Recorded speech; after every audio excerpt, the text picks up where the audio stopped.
मंगनालाल जी का क्या है मुझे नहीं पता, मैंने आरोप प्रत्यारोप लगाना बंद कर दिया।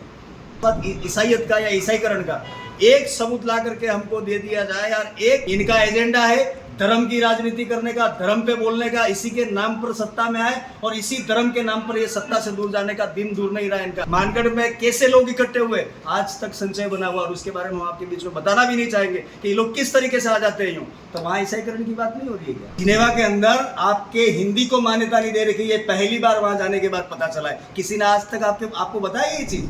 तो वो अपने दल की वाहवाही के लिए, अपने दल के बढ़ावे के लिए कह तो देता है कि कोई काम करना है। आप सब जानते हैं कौन काम कर रहा है धरातल पे, कौन नहीं कर रहा। आप ही का प्रिंट मीडिया, आप ही का सोशल मीडिया, आपका जो भी मीडिया है वही बता रहा है कि राजकुमार जी ने अपनी नीति का उपयोग कितने समय में कर लिया और कितना किया। रहा सवाल रिप्रेजेंट करने का, एक आदमी यहाँ से उठ करके ठेठ जिनेवा पूरे देश के आदिवासियों को संबोधित करके आज शायद वहां से रिटर्न लौटने वाले हैं। इससे बड़ा सबूत देने की क्या जरूरत है? रहा सवाल ईसाइयत का या ईसाईकरण का, एक सबूत ला करके हमको दे दिया जाए यार। एक शब्द में हमने ये कहा, हमने जब से बोलना शुरू किया है, जब से हमने बात रखना शुरू किया है, एक ही मुद्दे पे काम कर रहे हैं कि जिन जिन लोगों ने धर्मांतरित हो गए वो सारे सारे घर वापसी कर ले।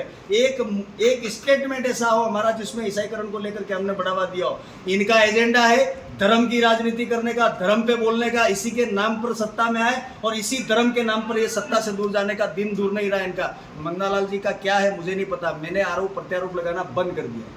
हमारा काम है धरातल पे धरातली मुद्दों पे काम करने का। ये काम करने के लिए हम आपके बीच में बात काम करें और दिखता हुआ है। ये नहीं है कि कह देने से, प्रेस कॉन्फ्रेंस कर लेने से, बैठ लेने से जो दिखेगा वो काम आपके सामने, कोई अलग नहीं है। और ईसाईकरण का तो हम बढ़ावा दे ही नहीं सकते किसी कंडीशन में। हम तो धर्म की जहाँ तक बात आती है, ये धर्म की राजनीति छोड़ करके एक बार मैदान पे आमने सामने आकर के तो देखो, पता चल जाएगा कौन किसको पसंद करता है। अरे तुम्हारे बुलाने पे लोग नहीं आते, टिफिन खाना देने पे, पैसे देने पे लोग इकट्ठे नहीं हो रहे, यहाँ एक मैसेज पे लोग इकट्ठे हो जाते हैं। ये कल का उदाहरण आप देख सकते हैं मानगढ़ के अंदर। मानगढ़ में कैसे लोग इकट्ठे हुए आज तक संचय बना हुआ और उसके बारे में हम आपके बीच में बताना भी नहीं चाहेंगे कि ये लोग किस तरीके से आ जाते हैं यूं। तो वहां ईसाईकरण की बात नहीं हो रही है क्या?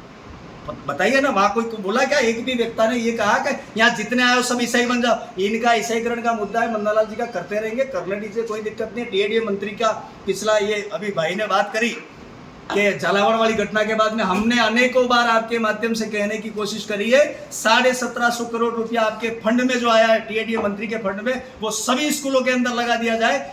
मेरे हिसाब से एक स्कूल के अंदर 1-1 करोड़ रुपया दे दिया जाना चाहिए, क्योंकि 1850 स्कूल है पूरे इस अनुसूचित क्षेत्र के अंदर। 1750 करोड़ रुपया आपका है, 101 करोड़ रुपया बच जाता तो नए सत्र में लेकर के दे दीजिए। 1 रुपये का फंड का इस्तेमाल कर पाए क्या ये ढंग से? जो किसी पे आरोप लगा देते, आरोप लगाना आसान है, काम करना बेहद मुश्किल है। धन्यवाद, जय जवाहर। एक सोशल मीडिया में चल रहा है बिली बोली को रिप्रेजेंट नहीं किया उन्होंने जिनेवा में।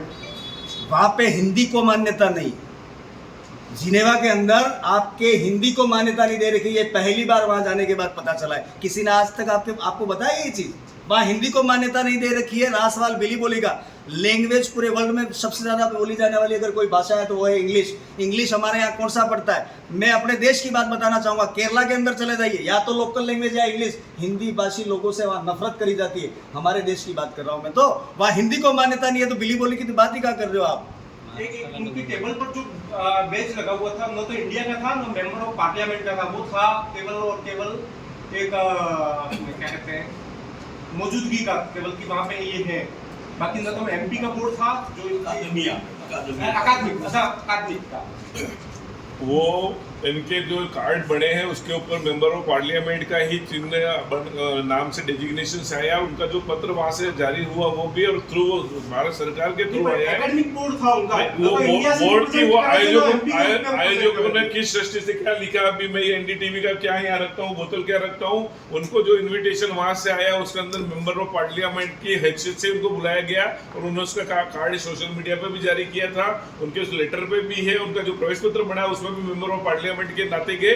और ये जो सिलेक्शन भी हुआ वो मेंबर ऑफ पार्लियामेंट के नाते ही हुआ है। देश के 43 जनजाति सांसदों में से राजकुमार जी के सिलेक्शन के पीछे भी कारण यही है। भले वो ईसाईयत की बात मन्नालाल जी के मन्नालाल जी के मन में दुखे होगी, गलत फहमी थी कि मैं बहुत पढ़ा लिखा और शिक्षित और इस तरह का हूँ, पर एक जनजाति क्षेत्र से झोपड़ी से निकला हुआ सांसद जब जिनेवा में आदिवासी की आवाज उठाता है तो उसको तकलीफ होती है और ये सारी चीजें निकाल के परोसी जा रही है। वो ये निजी दौरा नहीं था, संयुक्त राष्ट्र कोई निजी संस्था नहीं है और ये विश्व की सर्वोच्च संस्था है।